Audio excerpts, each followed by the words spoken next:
The wedding invitation never came. After raising my son Michael for 18 years as a single father, I learned about his wedding through a Facebook post.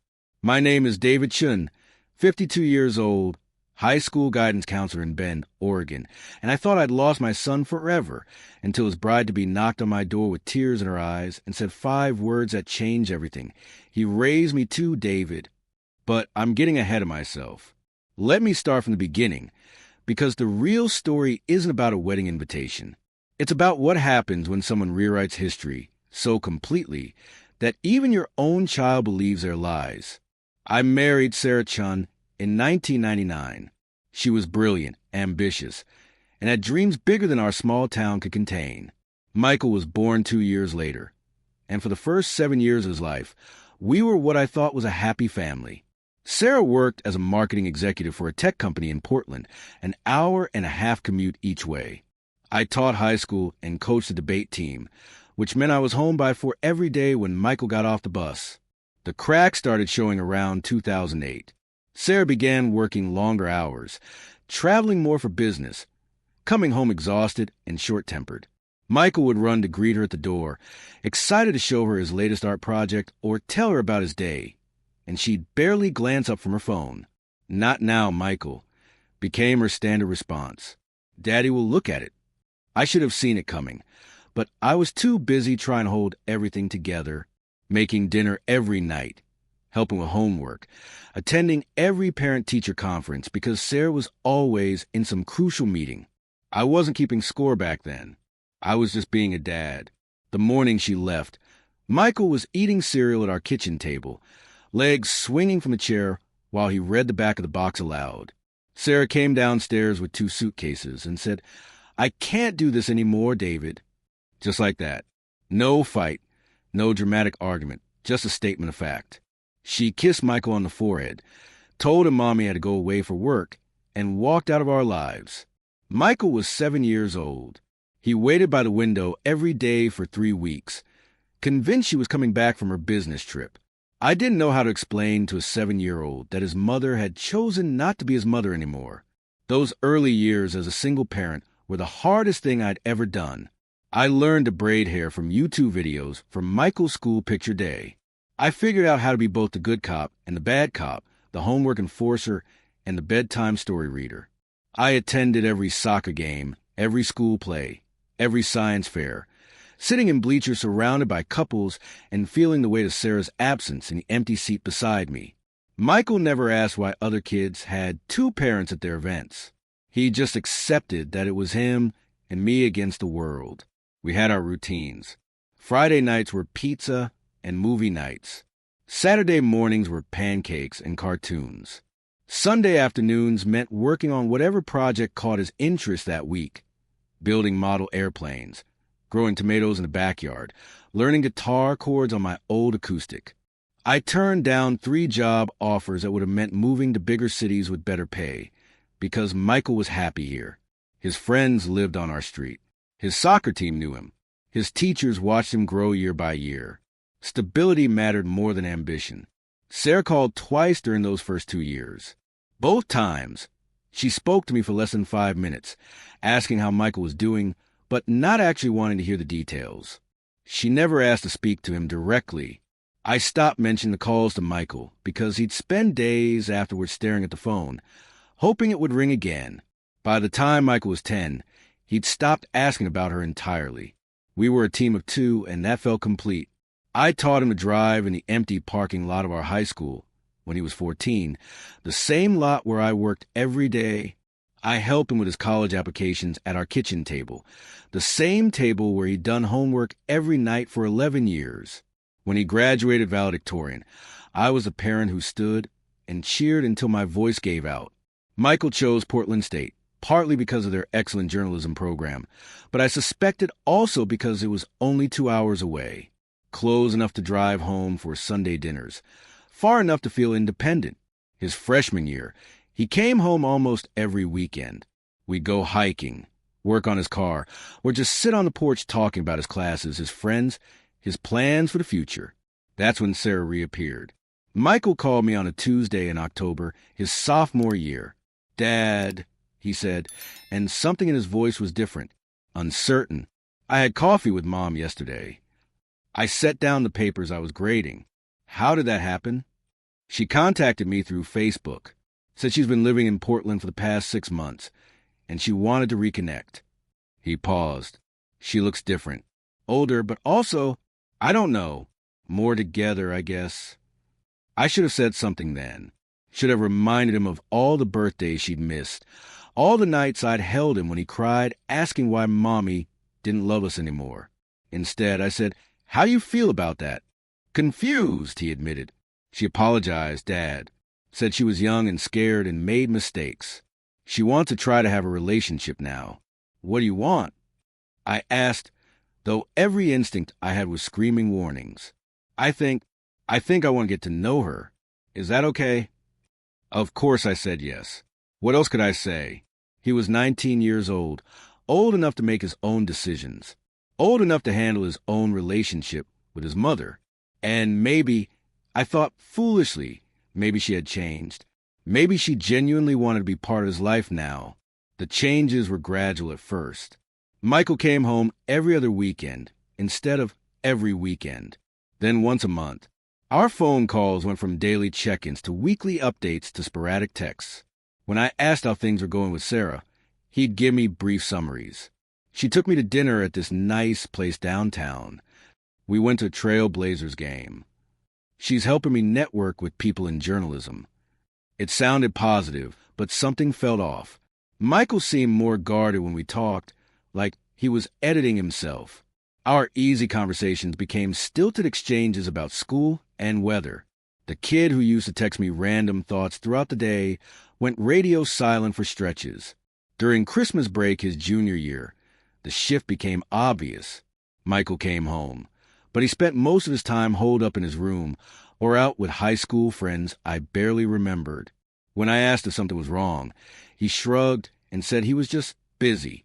On Christmas morning, as we sat opening presents, a tradition we'd maintained for 14 years, he said, "Mom wants to spend New Year's with her family." Her family? Her parents. They live in Seattle now. They want to meet me. He wouldn't look at me. She says they always wanted to be part of my life, but... He trailed off. But what? Finally, he met my eyes. "But you never told him how to reach me." The accusation hung in the air between us. I stared at my son, this young man I'd raised from toddler to adult, and realized Sarah hadn't just reconnected with him. She'd been rewriting our history. "Michael," I said carefully, "your mother's parents never reached out to me. Not once in 12 years. I don't even know where they live." He frowned. "That's not what Mom said. She said you were angry after the divorce and cut off contact with her whole family. We were never divorced. Son, she just left." "That's..." He stopped, confusion clouding his features. "But she said you guys had this big fight about custody and..." I pulled out my phone, scrolled to my contacts, and showed him the screen. "Look, your mom's number is the same one from 2010. I never blocked her. I never prevented her from calling you. She just didn't." For a moment, I saw doubt creep into his expression. Then his face closed off. "Maybe you remember things differently than she does." That night, as Michael packed to drive back to Portland early, I realized I was losing him to a version of the past that had never happened. Sarah wasn't just reconnecting with our son. She was systematically erasing me from his childhood, replacing my memories with her fiction. I could have fought back, could have pulled out photo albums showing Michael and me at every milestone, while Sarah was nowhere to be found. Could have shown him report cards I'd sign alone, medical forms with only my signature, birthday party pictures where I was the only parent present. But what was I supposed to do? Prove to my own son that his mother had abandoned him? Instead, I did what I thought was right. I stepped back. I let Michael navigate his relationship with Sarah without interference, hoping that eventually he'd see the truth for himself. I told myself that 18 years of being his dad couldn't be erased by anyone's revisionist history. I was wrong. Michael's senior year, our relationship deteriorated completely. He stopped coming home for breaks. Our phone calls became monthly obligations. When I asked about graduation, he said Sarah was already planning a celebration in Portland with some of her business contacts. It's going to be more networking than family, he said, as if that explained why I was invited. I attended his graduation anyway, sat in the back of the auditorium, watched my son walk across that stage, felt my heart break as he hugged Sarah and her parents, the grandparents who had supposedly been kept from him by his controlling father. He didn't even see me there. After graduation, he took a job at a Portland newspaper. Sarah helped him find an apartment in her neighborhood. I learned about his life through his social media posts and the occasional update from his high school friends who'd stayed in touch with me. I sent birthday cards that went unacknowledged. I left voicemails that were never returned. 2 years ago, Michael's relationship status on Facebook changed to in a relationship with Emma Martinez. A beautiful girl with kind eyes and a bright smile, someone who looked like she'd been raised with love and care. I found myself hoping she'd be good to my son, hoping she'd see past whatever version of me Sarah had created. Last spring, the relationship status changed again. Engaged to Emma Martinez. I stared at that notification for a long time, sitting in my empty house, and felt something die inside me. My son was getting married, and I wasn't going to be there. I'd taught him to tie his shoes, helped him with algebra, drove him to prom, celebrated every achievement, and comforted every disappointment. And I wouldn't be there on the most important day of his life. I waited for the invitation that never came. Waited for a phone call that didn't happen. Finally, 3 weeks ago, I found the wedding website through a mutual friend's Facebook share. September 15th, 2024. Riverview Gardens in Portland. A beautiful venue with river views and an elegant ballroom. The kind of wedding every father dreams of giving his daughter. Every parent wants to celebrate with their child. My name was nowhere on the site. No mention of the father of the groom. The only parents listed were Sarah Chun and Robert and Linda Martinez, parents of the bride. It was like I'd never existed. Tom, my younger brother, came over the night I found the website. He'd been my anchor through all of this, the voice of reason when I wanted to drive to Portland and demand answers. "This is ridiculous, David," he said, pacing my living room while I sat numbly on the couch. "You can't let her erase you completely. Fight for your son." "How?" I asked. Show up uninvited? Make a scene at his wedding? Prove to him that I'm exactly the controlling, manipulative person she says I am? Show him the truth, Tom insisted. Show him the photo albums, the report cards, the medical records. Show him who actually raised him. I shook my head. He's 25 years old, Tom. If he wanted me in his life, he'd find a way to include me. I won't force myself where I'm not wanted. But you are wanted. She's just convinced him otherwise. Maybe, I said, but I raised him to think for himself, to make his own choices. If I try to manipulate him into loving me, how am I any different from her? Tom left that night frustrated with me, unable to understand why I wouldn't fight harder. Truth was, I was tired. Tired of being painted as a villain in my own son's life. Tired of loving someone who'd been convinced that love was actually control. So I made a decision. I would write Michael one letter, not to defend myself or attack Sarah, but simply to tell him that I loved him, that I was proud of him, and that whether or not I was at his wedding, he'd always be my son. I would send it with no expectation response, and then I would try to find peace with being a memory in his life instead of a presence. I spent a week crafting that letter, writing and rewriting until every word felt right. I didn't blame Sarah. I didn't list all the ways I'd been there when she wasn't. I just told him that I loved him, that I was proud of the man he'd become, and that I hoped his marriage would bring him all the happiness he deserved. I sealed the letter, addressed it to his apartment, and put it in my mailbox 2 weeks before the wedding. Then I sat back and waited, not for a response, but for the pain to ease. It didn't. Which brings me to last Tuesday evening, exactly 1 week before Michael's wedding. I was grading papers at my kitchen table, the same table where I'd helped him with homework for 11 years, when someone knocked on my door. Persistent, urgent knocking that made me think of emergency situations and bad news. I opened the door to find a young woman about Michael's age, with tear-stained cheeks and desperate eyes. It took me a moment to recognize her from the Facebook photos. Emma Martinez. my son's fiancée, standing on my doorstep with a manila envelope in her hands and words that would change everything. "David," she said, her voice breaking, "I'm Emma. We need to talk." I invited her in, of course. This was my son's fiancée, the woman he'd chosen to spend his life with, and whatever had brought her to my door at 8 o'clock on a Tuesday night, it was important enough to make her cry. She sat on my couch, clutching that manila envelope like it contained secrets. I offered her water, coffee, tea, anything to fill the uncomfortable silence while I tried to process why she was here instead of planning last-minute wedding details. "I found something," she said finally, her voice barely above a whisper. "Actually, I found a lot of things. Hidden in Sarah's closet." I sat down across from her, confused. "I don't understand.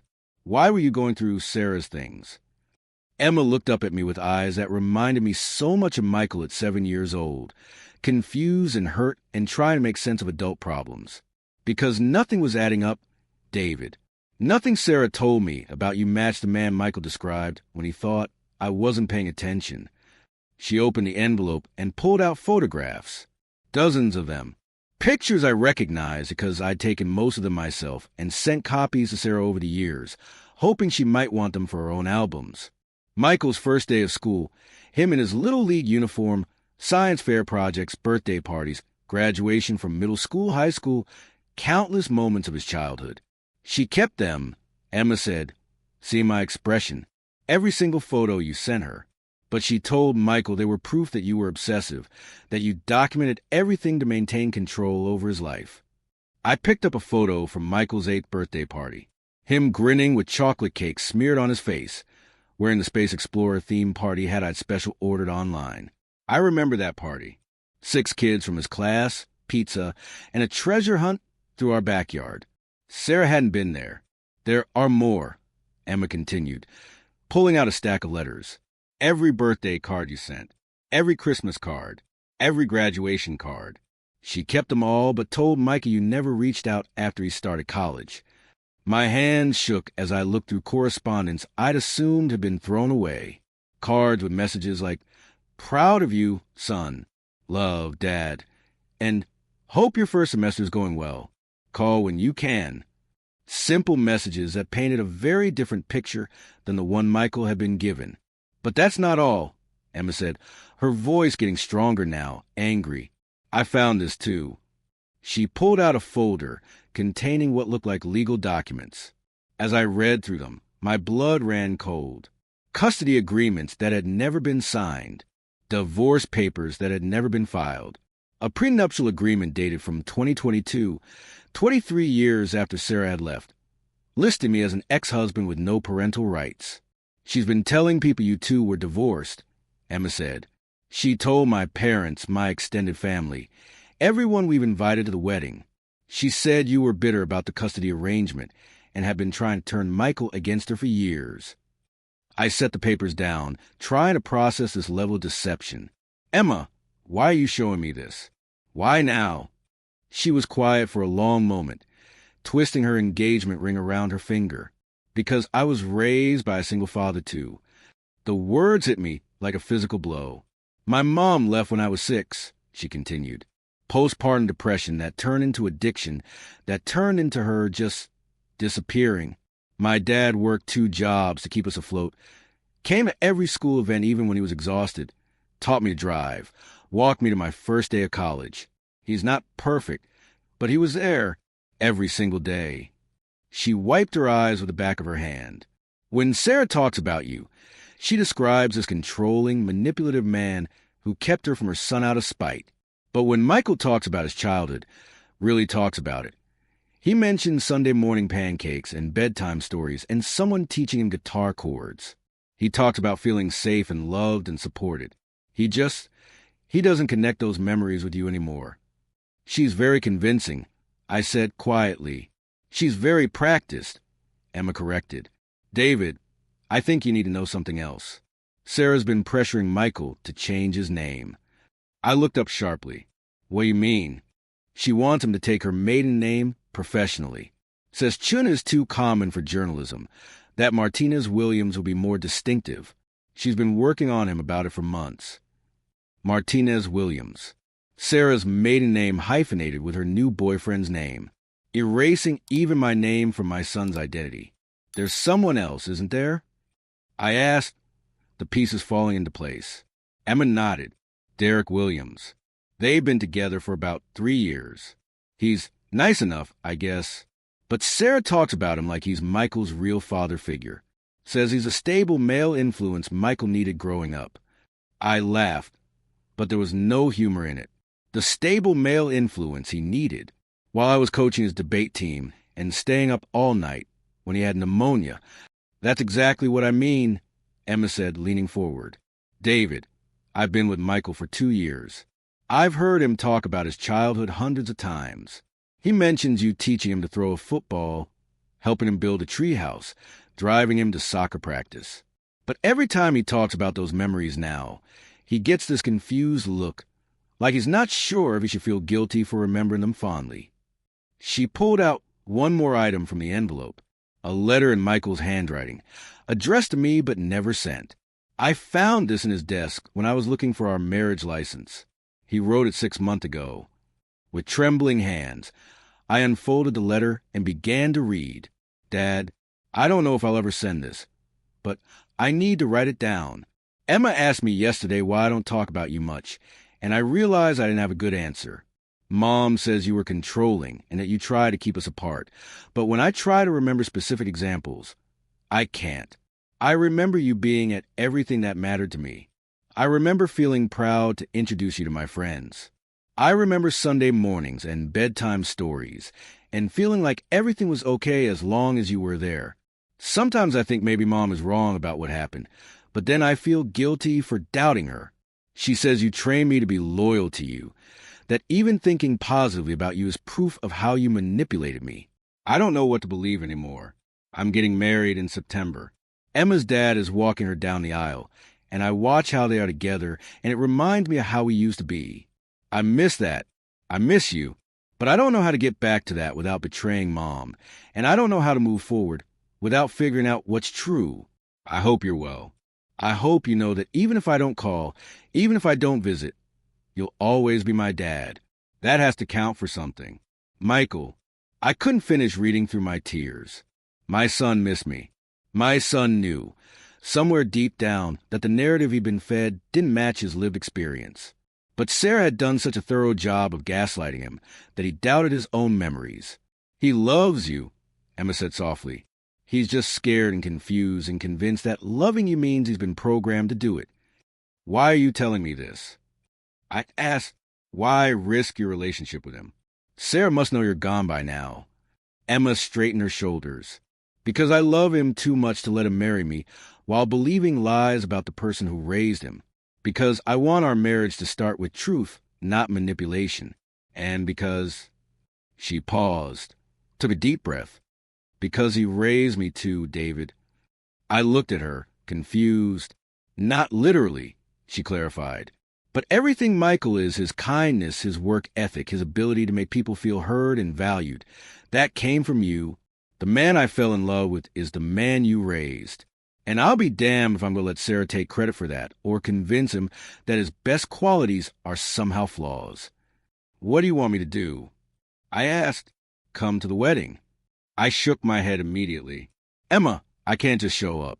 It'll cause a scene, ruin your day. It's not your job to worry about ruining my day, she interrupted. It's my job to make sure the right people are there. David, Michael needs to see you. He needs to remember who he really is, who raised him, who loved him unconditionally when his mother walked away. And if he rejects me, if seeing me there confirms everything Sarah's told him, Emma smiled for the first time since she'd arrived. Then we'll deal with that. But David, I don't think that's going to happen. I think the moment he sees you, he's going to remember everything he's been trying so hard to forget. We spend the next 2 hours going through every photo, every letter, every piece of evidence Sarah had hidden away. Emma told me stories about Michael that I'd missed. His first apartment, his job interviews, the night he proposed to her on the waterfront where we used to feed ducks when he was little. He talked about that place for hours, she said, about how safe he felt there, how it was your special spot. He didn't even realize he was talking about you when he described a man who used to bring him there. As she prepared to leave, Emma handed me a wedding invitation that she'd handwritten herself. The ceremony starts at 4. Can you be there by 3:30? I want to talk to Michael before we walk down the aisle. I stared at the invitation, my name written in elegant script below the details I'd memorized from the website. What about Sarah? What about the other guests who think I'm some kind of villain? Let me worry about Sarah, Emma said firmly. And as for the other guests, by the time this day is over, they're going to know exactly who you are and what you mean to Michael. After she left, I sat in my living room surrounded by the evidence of my son's childhood. Photos I'd taken, cards I'd written, memories I'd preserved and shared and had stolen from my own child. I thought about calling Tom, calling my principal to request a personal day, calling a dozen people to help me figure out what to wear to a wedding I'd been excluded from. Instead, I went to my bedroom and pulled out the suit I'd bought 2 years ago when I thought I might be invited to Michael's graduation celebration. Navy blue, classic cut, something that would photograph well and not draw attention. The suit I'd imagined wearing as I watched my son dance with his bride, as I gave a toast about the little boy who'd grown into an incredible man. The next morning, I got a text from an unknown number. Thank you for trusting me. See you tomorrow. Emma. I spent that day in a strange state of anticipation and terror. Part of me was excited to see Michael, to be present for the most important day of his life. Part of me was terrified that Emma was wrong, that my presence would cause irreparable damage to his happiness. I drove to Portland the morning of the wedding, checking into a hotel near Riverview Gardens. Emma had texted me the timeline. Photos at 2, ceremony at 4, reception at 6. She asked me to wait in the hotel lobby until she called, promising she'd handle everything. At 3:15, my phone rang. David, it's time. Michael is in the groom's suite, room 247. I've told him you're here, that I invited you. He wants to see you. My legs fell unsteady as I walked through the hotel corridors. I'd imagined this reunion hundreds of times over the past 5 years, but never like this. Never on his wedding day. Never with so much hurt and confusion between us. I knocked on the door marked 247. Heard footsteps, then silence. Then the door opened, and there was my son. He was taller than I remembered, broader in the shoulders. The little boy I'd raised was gone, replaced by this handsome man in a perfectly tailored tuxedo. But his eyes, those were the same eyes that had looked at me with complete trust for 18 years. Dad, he said, and his voice cracked on the word. Hello, son. We stood there for a moment, neither of us sure what to do. Then Michael stepped aside and gestured for me to come in. The room was elegant, with a view of the river and space for the groomsmen to get ready. But we were alone. Emma showed me the things Mom had hidden, he said without preamble. The photos, the letters, He trailed off. Dad, I'm so sorry. I don't know how to begin to apologize for... Stop, I said firmly. You don't need to apologize to me. You were manipulated by someone you trusted. That's not your fault. He sat down heavily in a chair, put his head in his hands. I feel like I've been living someone else's life for the past 5 years. Every memory I have of growing up, Mom had an explanation for why it wasn't what I thought it was. You teaching me guitar? You were trying to control my interests. You coming to all my soccer games? You were trying to show up other parents. You helping me with college applications? You were trying to keep me dependent on you. I sat down across from him. And what do you think now? He looked up at me, and I saw the little boy who used to crawl into my lap when he had nightmares. I think you love me. I think you sacrificed for me. I think you were just being my dad. That's all I ever tried to be. Why didn't you fight for me? He asked. When Mom started poisoning me against you, why didn't you prove she was lying? It was a fair question, one I'd asked myself 1,000 times. Because I raised you to think for yourself, to make your own choices.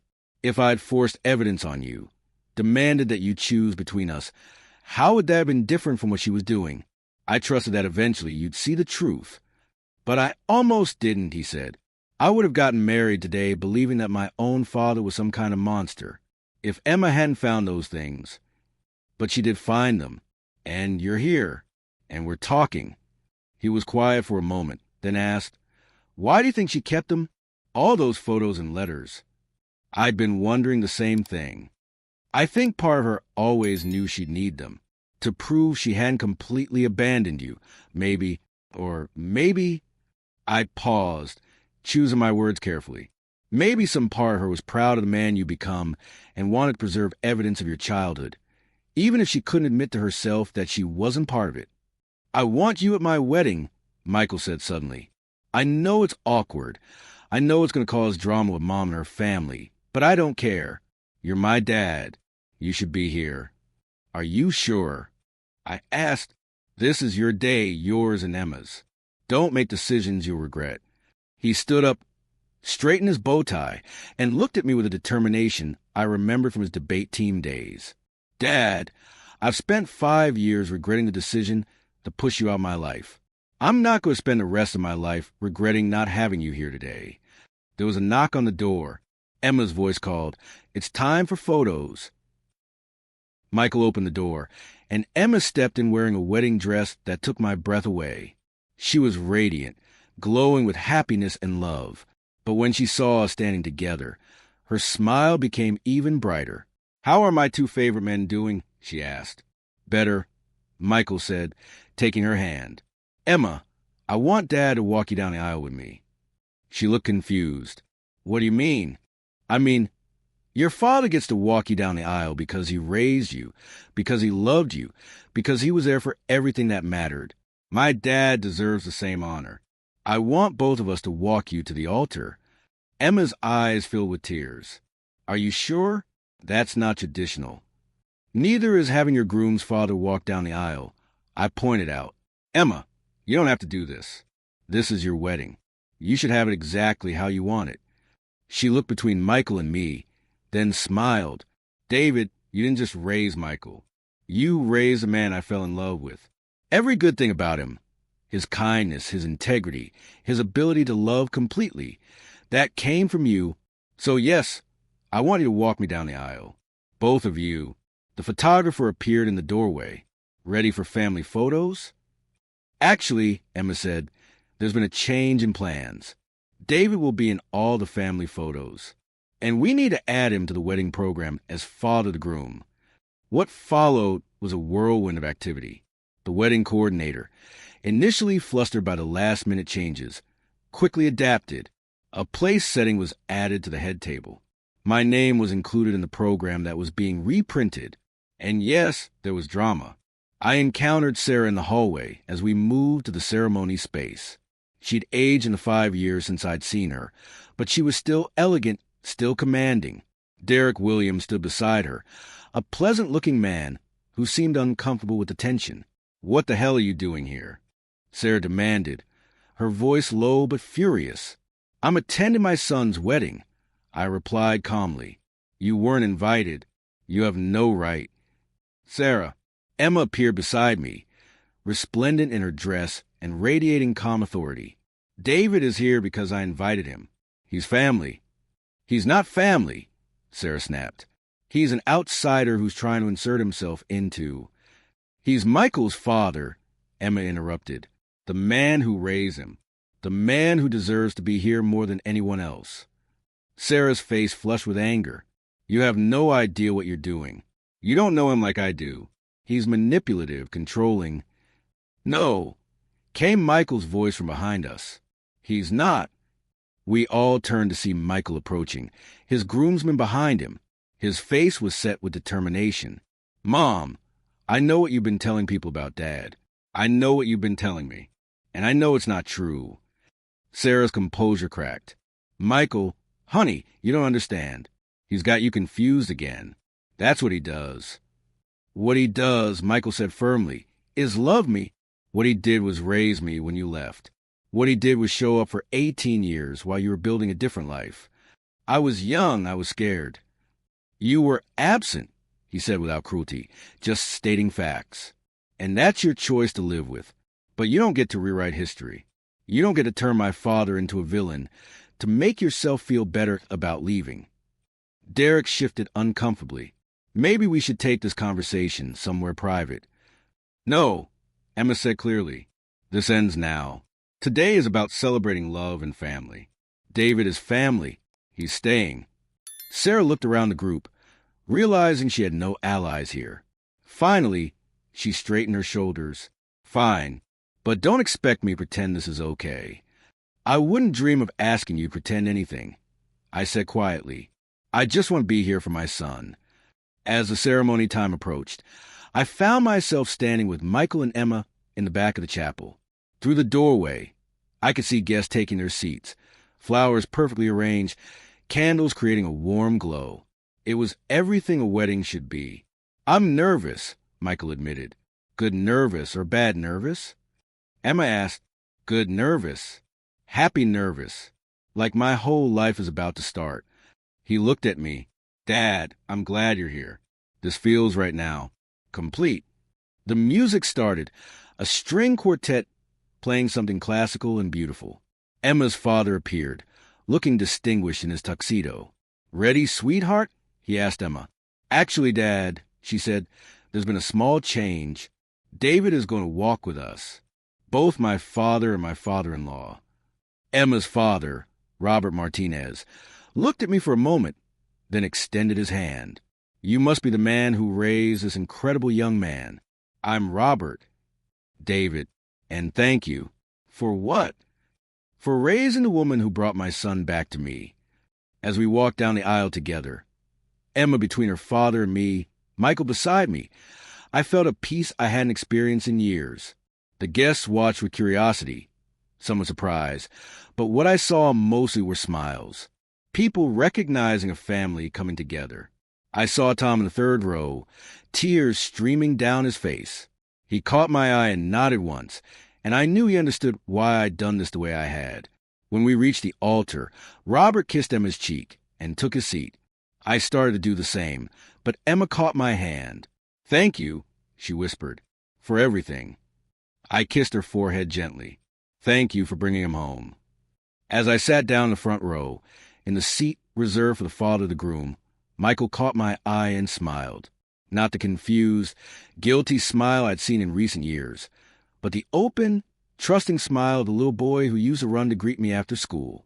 The ceremony was beautiful. Emma and Michael had written their own vows, and as I listened to Michael promise to love Emma with the same devotion and constancy that had been shown to him throughout his life, I knew he finally understood what that meant. When the minister pronounced them husband and wife, the entire chapel erupted in applause. Michael kissed his bride, then turned to the crowd with the biggest smile I'd ever seen. But what happened next surprised everyone, including me. As the couple began their recessional walk, Michael stopped in front of my row. He stepped toward me, wrapped me in a tight hug, and said, loud enough for everyone to hear, "Thank you for never giving up on me, Dad." The reception that followed was everything a wedding reception should be, joyful, elegant, filled with love and laughter. I sat at the head table, between Tom and Emma's grandfather, and for the first time in 5 years, felt like I belonged at my son's celebration. During dinner, Michael stood to give a speech. He talked about finding his soulmate in Emma, about building a life together, about the support of family and friends. Then he paused, looked directly at me, and said, I want to thank someone who couldn't be here for most of my recent milestones, not because he didn't want to be, but because I was too confused to invite him. My dad, David Chun, taught me that love isn't about grand gestures or perfect words. It's about showing up day after day, year after year, even when you don't get credit for it, even when the person you love doesn't understand its value. He raised his glass. Dad, you taught me what it means to be a man, a father, a partner. Everything good about me. I learned from you. I'm sorry it took me so long to remember that. The room erupted in applause. I saw Sarah at a corner table, looking uncomfortable but no longer angry. Derek had his hand on her shoulder, and I realized that whatever she told him about me, he was smart enough to read the room. Later, during the father-daughter dance, Emma's father approached me. David, Emma insisted that we do this differently. Would you honor us by joining me for this dance? And so, I found myself on the dance floor with Emma, this incredible young woman who'd had the courage to seek out the truth and fight for it. I have something for you, she said as we danced. She nodded toward Michael, who was holding a small wrap box. When the song ended, Michael approached us. Dad, this is for you. From both of us. I opened the box to find a watch. Simple, elegant, engraved on the back. To David, thank you for teaching me what love looks like. Time to make new memories. Michael and Emma. We know it can't make up for lost time, Emma said, but we hope it's the start of not losing anymore. As the evening progressed, I danced with my new daughter-in-law, caught up with Michael's friends who remember me from his childhood, and even had a brief, civil conversation with Sarah. She didn't apologize, but she didn't attack me either. Progress, I supposed. The last dance of the evening was for married couples. Michael and Emma swayed together in the center of the floor, surrounded by other couples who built lives together, weathered storms together, chosen love again and again. Tom appeared beside me as we watched. You did good, David. You trusted the process, and it worked out. It almost didn't, I said. If Emma hadn't found those things, if she hadn't been brave enough to seek out the truth, but she did, and she fell in love with a man who learned how to love from you.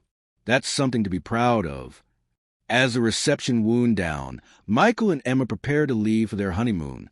Michael found me as I was saying goodbye to other guests. Dad, he said, Emma and I want you to come to dinner next Sunday. Just the three of us. We have a lot of catching up to do. I'd like that, I said, meaning it completely. And Dad, I'm changing my name back. Legally, I want to be Michael Chin again. I want my children to know where they come from. 6 months later, I'm sitting in my office on a Friday afternoon, grading papers as usual. But now my desk has a new photo, Michael and Emma's wedding picture, with me standing proudly beside them. My phone buzzes with a text from Michael. Emma's doctor appointment went well. Everything looks good.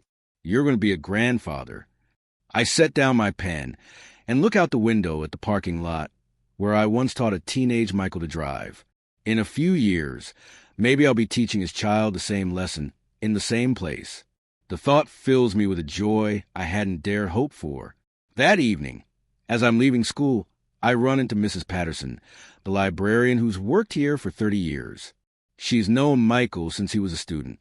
David, she says, I saw the wedding pictures on your desk. You look so happy. I am happy, I tell her. And for the first time in years, I mean it completely. Sometimes love means holding on. Sometimes it means letting go. And sometimes, if you're very lucky, it means trusting that the love you gave will find its way back to you when the time is right.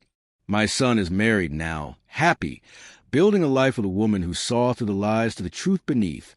And me? I'm not just David Chun, the guidance counselor who works late and goes home to an empty house. I'm dad again. And grandfather to be. That's everything I ever wanted.